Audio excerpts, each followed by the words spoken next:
Hi, how's everybody doing? Whew, are you surviving the heat? If you're here in Missouri, I saw 111, which I love the spiritual number 111. Not necessarily when it comes to a temperature. Super hot out there, so I hope everybody is staying cool, staying hydrated. All right, so let's connect with Spirit and see what messages that we have coming in today.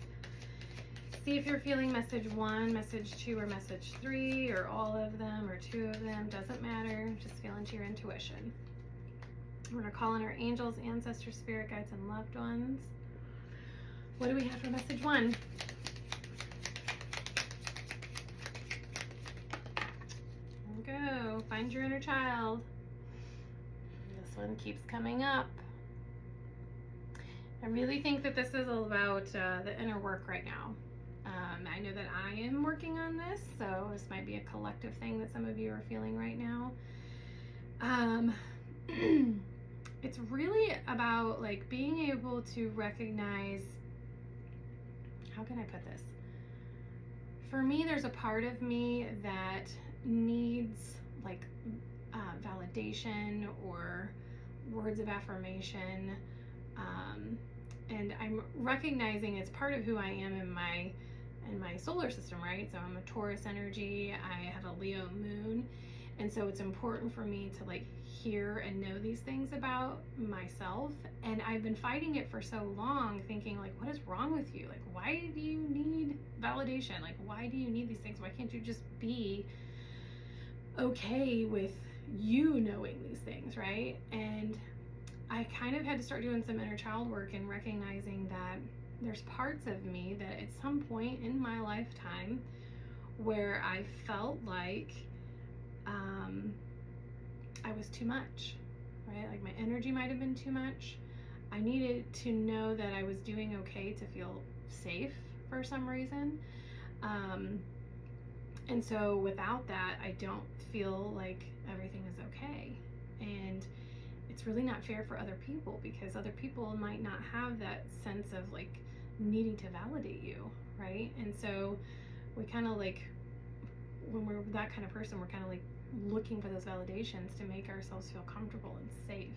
And that comes from an inner child wound, for me anyway, right? And so recognizing that and being able to observe that about myself, I can work with that inner child and say like, okay, what's really going on here? And let other people off the hook and it's not their fault, and see them and see the love that they're giving me without giving it to me in the way that I feel like I have to receive it. And I hope this is making sense, but that is part of inner child work, okay? And so this card keeps coming up because you might be noticing things like coming to the surface and like slapping you in the face, and things that you may have even thought like, gosh, I thought that I was over this. I didn't think this was still an issue for me. Like, why is this showing up now?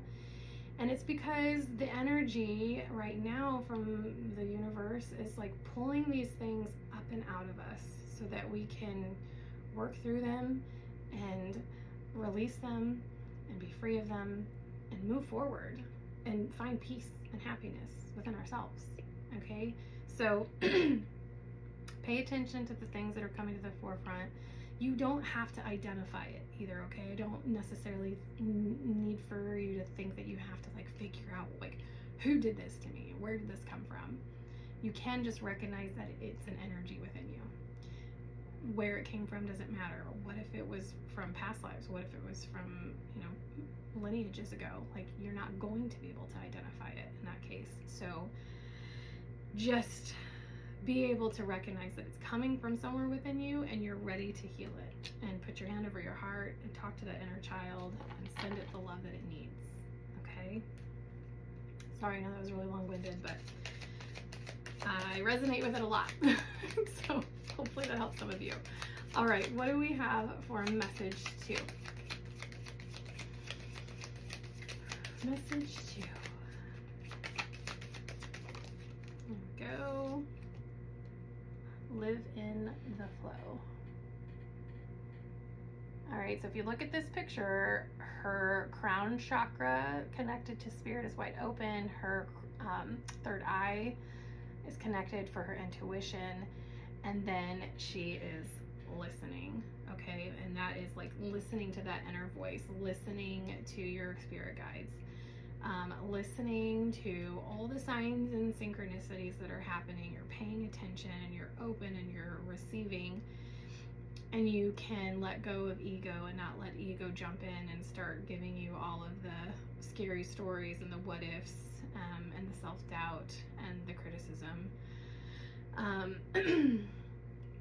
Being in the flow will take you to magical places when you just allow yourself to just be in the flow of whatever is coming through and just following the lead and just trusting the inner guidance. Magical things happen. They really do. Things that you never thought could happen. People you'll meet that you never imagined you would meet. Opportunities that will come up that you would never have imagined could come up. So if you're receiving that message, listen to your inner guidance, and then make sure that you don't let your ego come in and swoop it all away. All right, message number 3, what do we have?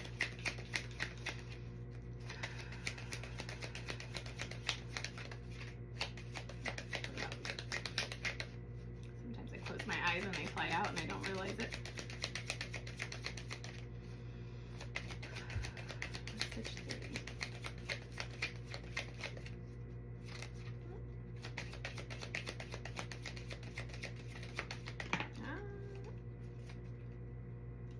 All right, talk to someone. All right, your thoughts and your voice are energy. All right, so that's what this is about. This card, when I created it, it says energy in the body that needs to come out. Okay, so it's really important that you have someone that you can talk to. It can be your tribe member, it could be a therapist, but you need someone that you can kind of bounce the energy off of them in a safe way, that they're going to give you good advice. They're going to hold your space in a loving way, because sometimes we can talk to people that create more negativity for us, and so it's important that you're finding a good, positive person to have these conversations with, okay? And it's important to have these conversations because, one, they're either going to validate that what you're going through is, sorry, my dog's wanting to come in. Just a minute, Mac. They're going to validate what's coming through for you is, you know, like, yes, you should do this, or you should move forward with this. This is a good idea. Like, stop second guessing yourself. Or they're going to be able to say, you know what, I know what you're going through. I've been through this before, and this is how I handled it, and here's what you can do to get you through it. Or they might tell you, like, you're making stories up in your head that aren't true, and like, you need to let that go, and that's not important. So if you're one of these people that you keep everything in and you internalize and you ruminate thoughts over and over and over again, and your card is this, it's telling you it's time to find someone to talk to. Someone like me who will talk with you, or a good friend, but talk, okay? Get it out. Stop holding it all in. All right, I hope these messages help you today. And I do offer private readings, so if you're interested, there are links in my bio. And then I also created this deck, Align With Your Magic. If you'd like to own it and pull your own cards, that's available in the bio as well. All right, thanks for watching all the way through, and I hope you have a very blessed, cool day.